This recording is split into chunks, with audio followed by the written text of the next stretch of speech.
Let's prepare to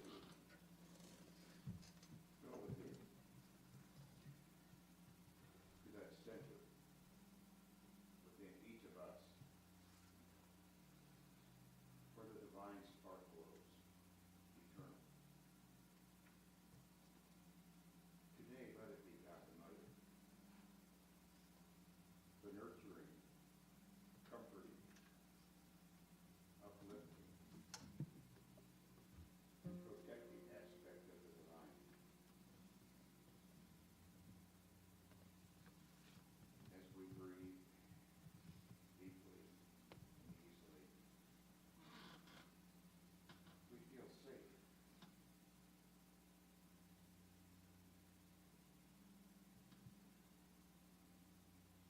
As we move deeper within, we sense this presence, this divine spark, this good. Rest now for a while within this presence, in the silence, in the silence.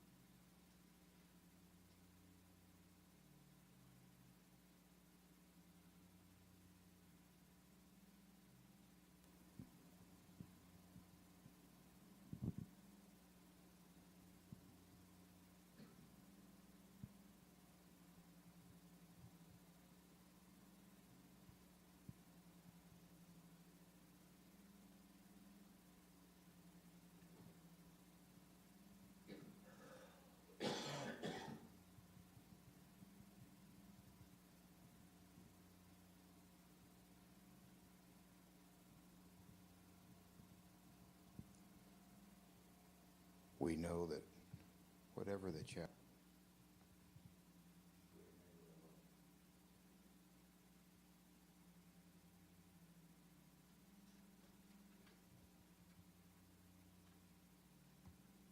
The presence of God the Mother is always with us.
We may recall the comfort that our own mothers gave to us in our lives.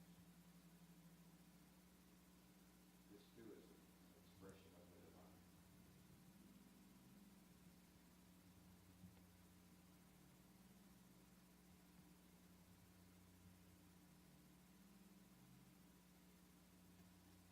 And now as we are strengthened and comforted by this Holy Communion with the divine, we gently return our attention to the here, the sanctuary. Thank you, God. Thank you, God the Mother. And so it is.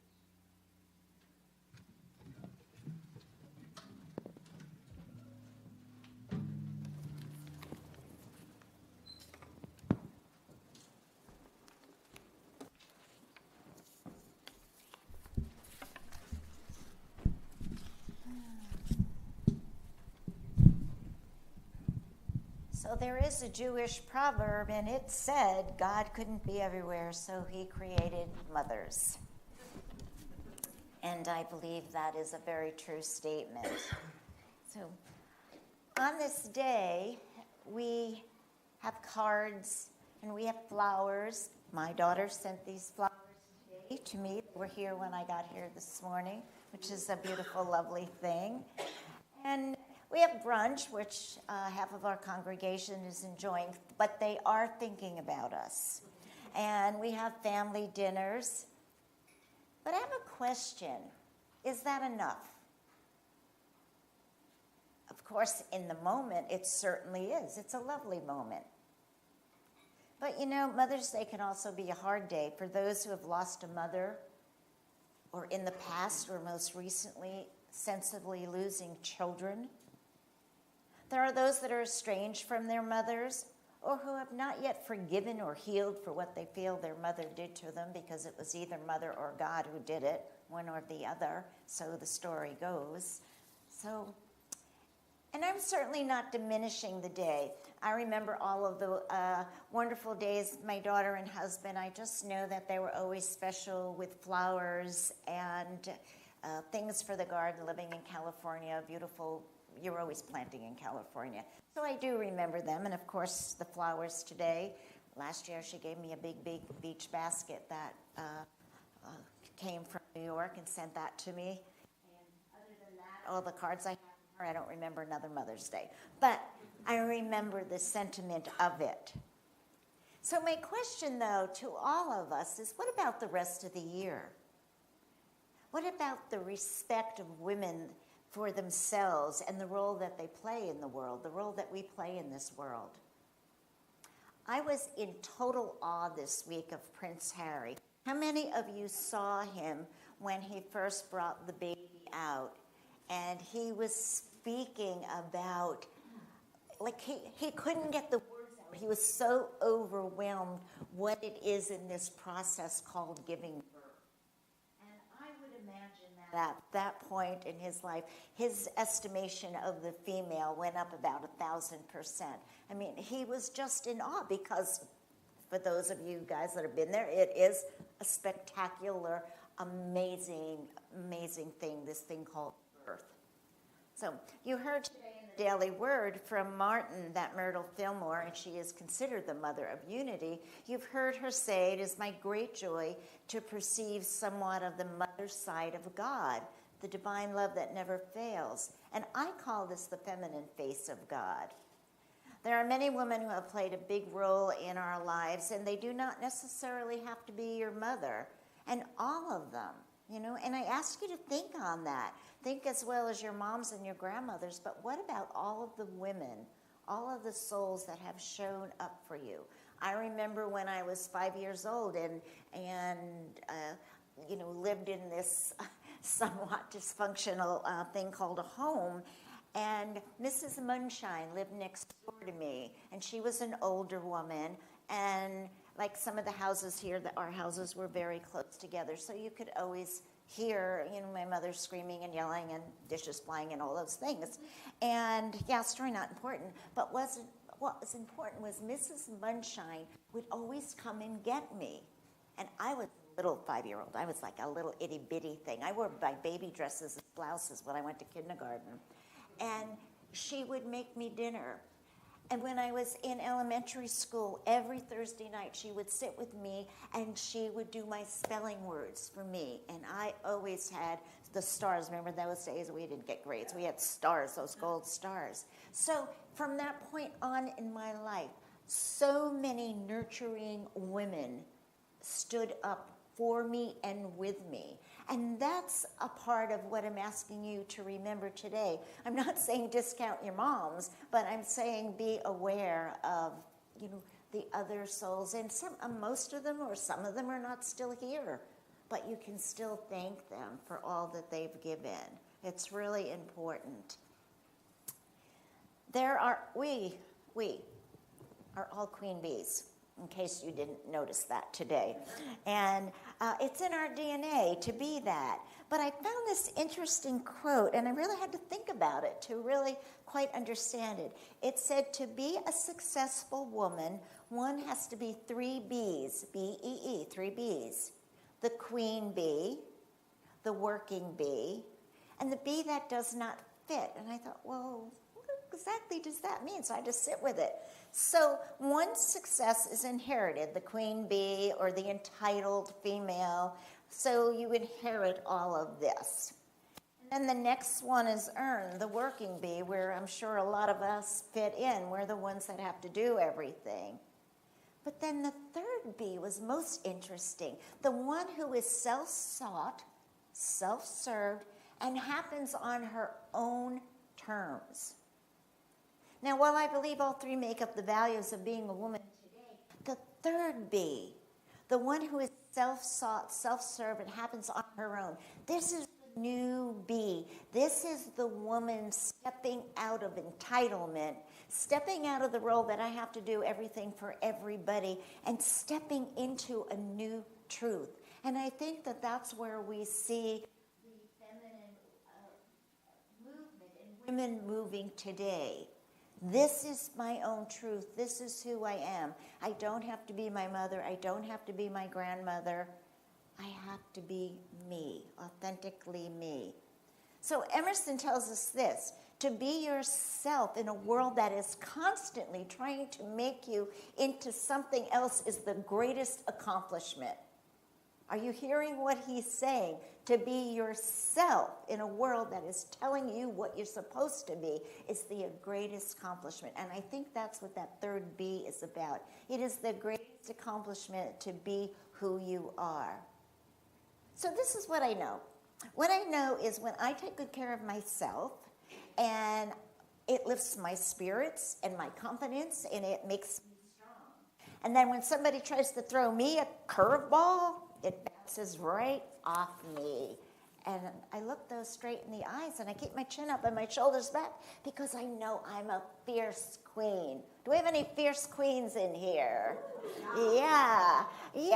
And they know it too. Well, so do I always get, am I always able to stop that curveball? Well, not all the time, but most of the time, and I'm getting better and better because I'm learning from the younger generation. I watch in awe of the younger women and what they're doing and how they carry themselves. And I go, I can do that too. I can be that too. And I want to be that because I feel every woman is a queen in her own right, is of royalty, and should be treated that way. And I don't mean that you have to bow down to our feet, although it could be nice. You don't have to. You don't have to bow down, but you rise up. You rise up to meet us where we are today in 2019, and you rise up to meet us with respect and with love and the healing and the goodness that we bring to the world. It is important. Important for the gentlemen in here that have daughters or granddaughters or even your sons, that you begin to teach this and emulate this. This is how we give love, and this is how our world heals. And from The Secret Life of Bees, it's written, listen to this, and oh, does this apply? Our deepest fear is not that we are inadequate. It's that we're powerful beyond measure. That's our secret fear. And then we ask ourselves, who am I to be brilliant and gorgeous and talented and fabulous? Who am I? I'm not enough. But actually, the better question is this: who are you not to be? Gorgeous, talented, fabulous, intelligent. We are born to manifest this glory of God that's within us, that we're born with it. And as we let our own lights begin to shine, we unconsciously give other people the permission to do the same. Because when people are around us and we're at peace and we're at joy, then they can let down their walls and their armor, and then they can begin to shine. So in the world of the honeybees, the true honeybees, it's interesting to note that the queen bee is not much of the hive monarch, but she's the hive mother, just like in real life. The queen bee pours herself into motherhood to every bee in the hive. And all she asks for is this, a drop of food, and she does nothing on her own behalf. Her only task is to serve. To me, this is indicative indicative of the women of old. This is not indicative of who we are because the roles have changed. And thank God for that. The queen bee in the world, however, is revered with high esteem. And gentlemen, you are going to be very interested to know this about the male bee. The male bee is called the drone and is considered the holiest of beings. This is something you're going to have to live up to now. Considered the holiest of beings. The drone functions much as a holy shaman and within their own neighborhoods and the other neighboring beehives. And I just wanted to know, it's not a one-sided talk here. But this drone guy, he's doing a lot of impregnating out there. I will tell you that. I will tell you that. You must read the book. You must read the book. So in the bee world, maidens and drones and queens, they work together. They work together in a cooperative culture to celebrate the joy and calling and beauty of life. So isn't this the goal, actually, of our families right now? Mom, dad, the children, working together for a common good of all? I mean, that's what happened yesterday with all the great people that showed up here just to take care of the grounds. The common good of all. This is what we teach. In their own words, the bees wrote this poem, but first I want to let you know, the bees have told the writer of the book that their babies are called pips, P-I-P-S. They're called pips. And they don't call the worker bees, they're called the maidens. So listen to this poem. I believe it, that the bees wrote. We are the measure, wing to tip, hand to hand, all drones cell to cell. A throat of flower to length of tongue. The throat of flower to length of tongue is the pollination. A time before love's last forage, track of sun and distant dance, an egg to pip, cycle ray. So the egg, and it's fermented, and the pip begins to be birthed, and it's a cycle of ray. All seasons go, the combs now full, as queens round heel forever and ever. So can you hear how Mother Nature and the Holy Spirit intend us to live? The bees work together in cooperation of culture that celebrate joy, calling, and beauty. And that's what we do. And that's what we want to do more of. And the bees instinctively know if something's wrong with the queen or each other. They do this St. Vitus dance outside the hive, and they all start going crazy, and then the maidens all stop what they're doing to find the bee or the queen that is in trouble. And then they crawl on top of them, and they either clean them off of pollen or dust, or they pick actually a bug off them, or they signal out to everybody, something's wrong, something wrong. All the bees stop what they're doing, and they come together. And isn't that what we do when there's a crisis? But wouldn't it be better if we saw before the crisis that something wrong, that we could avoid the crisis? But here's what happens. The minute that whatever bee is in trouble is fixed, cleaned off, brushed off, and debugged, without drama, they all go back and they complete the job they were doing. No conversations, no bringing out the coffee tea, which I would like with the cake, but no bringing out the bottle of booze. They just go back to their job and do what they're supposed to do. And that's a labor of love, a total labor of love.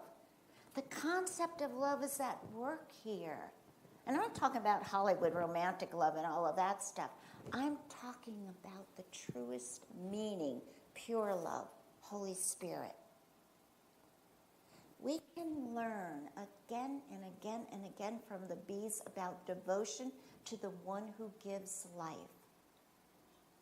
They give life to their family, but they have a model of integrity and harmony while contributing to life, and they work in peace for the good of all the world. A family, a model of integrity and harmony. Are we presenting that? I know except for our dear Hadley, we don't have many young children, young families here.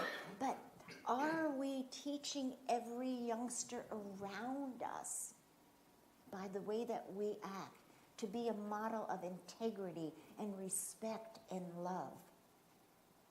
Are we? Think about the young boy who gave his life to save so many students this week.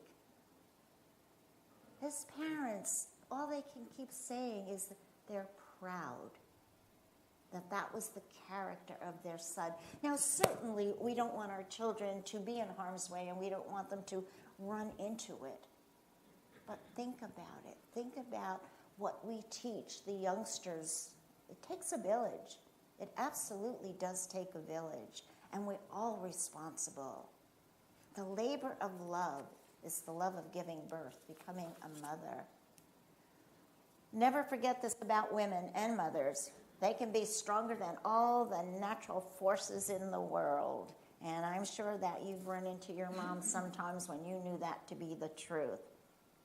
But the angels say they have an envy of the women. They envy women for two of their smiles. And I found this so interesting. One of their smiles is the smile that accepts a lover before the words are ever spoken. But the other smile that the angel is so jealous of is the smile that lightens on the face of a newborn baby and assures it of its mother's love. And I thought, whoa, that is beautiful. That actually isn't in the book, but I found it, and it's a beautiful thing. So what I see, and what I ask you to see, is the feminine face of God, the sacred work of God, divine feminine, Mother Nature as her best. Woman, she is naturing, and she is the one that sustains all of life. Dr. Ernest Holmes from Religious Science refers to the feminine principle as the universal womb of nature. Think of that. I think that is such a beautiful statement. The universal womb of nature, because as an omnipresent principle operating through all living things, it knows how to unconditionally nurture and grow to fruition. So, for this reason, I believe that the term for divine feminine could be unconditional love. Just unconditional love. Because indeed, no matter what, our love remains unconditional, or we can say divine love. Or again, Myrtle Fillmore wrote this: nature is surely a glorified face of God. See the beauty about you. Look around. Right now, look around. See the beauty. Look around. See the beauty about you. See the beauty about you. And remember, a mother's heart is a child's schoolroom. For the queen, the actual queen bee giving birth, they have, listen to this, they have something that's called the Ark of Creation. And this is a spirit-filled channel of birth through which all the bees pass through before they're born. Mother Nature is so amazing. So the queen, then, is sole fertile female of the hive, responsible for laying eggs to provide the ongoing renewal of the hive population. Now think about this, women. 30,000 to 50,000 bees they bring into the world. And you thought twins were bad. So, I mean, come on. So during the arc of creation, while the pips are passing through this spirit-filled channel, think about what that could be in our life, the spirit-filled channel. The drone sings the world of the song to the new pips. And that is imbuing them with the knowledge of their history and their future as the maidens sing to them the tasks that they do in present. And I was thinking, you know, I know in a lot of different Native American and Aboriginal childs, they have songs that they sing with people through death. But what about singing songs through the life? Being in that and having some That wonderful song that I always think of is, bring back to my remembrance the glory I had with thee before the world was born. Can you imagine if we sang a newborn into life? What kind of a different thing that could be? I don't know how I'm going to create that in this lifetime, but I'm working on it. But it's beautiful. See, and remember last week when I was telling that we have to keep our history alive and keep telling the stories and writing down things so that when grandmas and great-grandmothers pass away that you have history? Well, that's what the bees do. They actually share through their sounds. They all have different sounds and different songs, which I just find amazing. I just find it so. And then in Hebrew, there's a word called a shekinah, and it means teacher for others, and it's about the women are teachers for others. We are. We are. Women have come a long way. We've forged inroads in many directions. We've pioneered change, fought for equal rights, and a new way to embody this ever-changing world. And Spirit shows up in part of this life for us. And none of us have to develop spiritually. We must remember we're spirit. And women are beginning to embody that spirituality within as a deep source of wisdom and the inner knowledge that's already there. And they finally surface without fear, without being ridiculed. We don't have to dare to be who we are anymore. We just stand up and say, I am. I am. And you know what? Sometimes, Mom, you just have to trust your crown and go for it. And I did have a crown today. I left it home, but Renee bought me a crown. But I would be adjusting it right now. But in all seriousness, celebrate who you are. Celebrate all of the women around you. Celebrate your children and grandchildren and nieces and teach them all about the beauty of being a woman. I know that last weekend Diane Polly wasn't here, and I was so impressed that she and her daughter were doing a weekend bonding for mothers and daughters. And more of this needs to be happening, as well as sons. And maybe sometime the men's club could have a bring a boy day and be mentors or something. There's so much more we could be doing and helping and reaching out. I got a call this week from Big Sisters. They wanted to know, one of our congregants, I'll let her tell you, not myself, but wanted a reference for one of our congregants to be a big sister. Great. There's so much we can be doing. So I just want to say, celebrate the divine this Mother's Day and notice all of you how truly loved you are, because you are. And you've set the sail on another ocean without star or compass, going where the argument leads, shattering the certainties of the centuries. God bless all females. God bless all of you. And thank you. And so begins a very new moment.